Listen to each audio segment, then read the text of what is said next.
Hi, George here, and I found a really great AI tool to upscale images that works perfectly with Affinity Photo. Let me show you how this works. I have a real low resolution image right here. Let me just show you how bad this one is. I'll drag it and drop it over here. There we go. Real low resolution, as you can see, real pixelated. We'll be using this image to upscale, and then we'll improve that upscaling with Affinity Photo as a second step. All right, let me take you over to that website, and it's right here. This is imgupscaler.ai.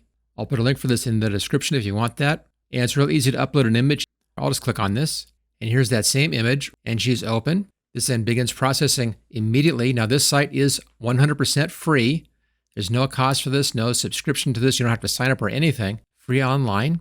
It's a little limited in that it only does a 2-time or 4-time upscale. Some go higher than that with subscriptions or with a purchase. But for 4 scale, that's good enough for most uses. And here we go. That's a 2 scale, already looking a lot better, as you can see. Let's go ahead, let's change this up here to 4 times. Let it process the 4-time upscale. And I think you'd be amazed at the results. But we can improve it even further once we take this back over into Affinity Photo.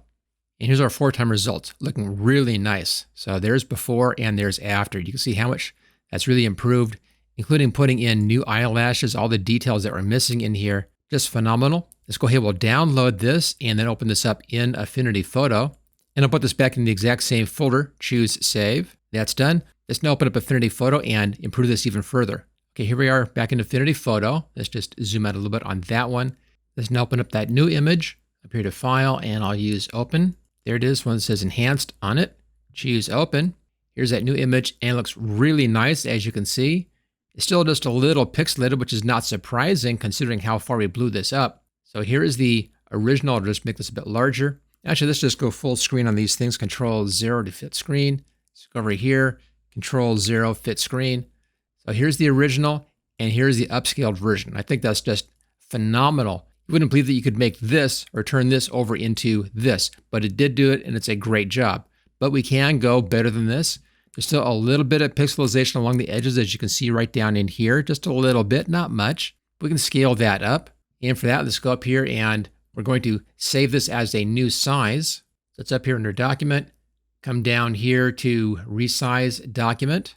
Right now we're at 400 pixels by 268. I'm going to go 10 times larger on this, so it's a lot bigger.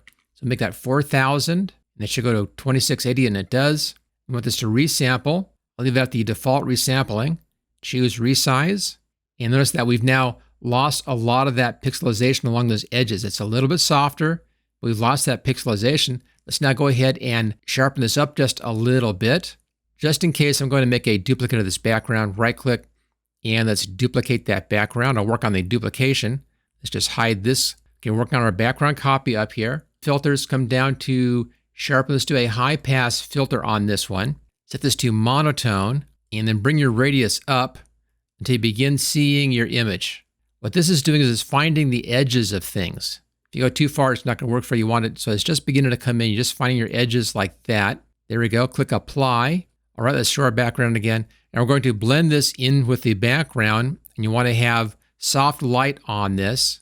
You have lots of options in here. Lots of strange things can happen. The one you want is the soft light. And there we go. I think that's a much better image. We can go a bit sharper still if you want to. But I think we're looking really nice. So here is the original. So I think you'll agree this is a dramatic improvement over this thing right here. It's amazing what that new AI tool can do. It goes back in and it puts in details that were absolutely gone over here, like the eyelashes, totally missing, the teeth, totally messed up, but it recreated all of that really nicely with that AI tool. If you want to learn a lot more about how to use Affinity Photo, I have a complete training course for this program. Covers everything in here, all the tools, menus, panels, the whole thing. And I'll put a link for that at the top of the description. If you enjoyed this video, make sure you hit that thumbs up, give me a like.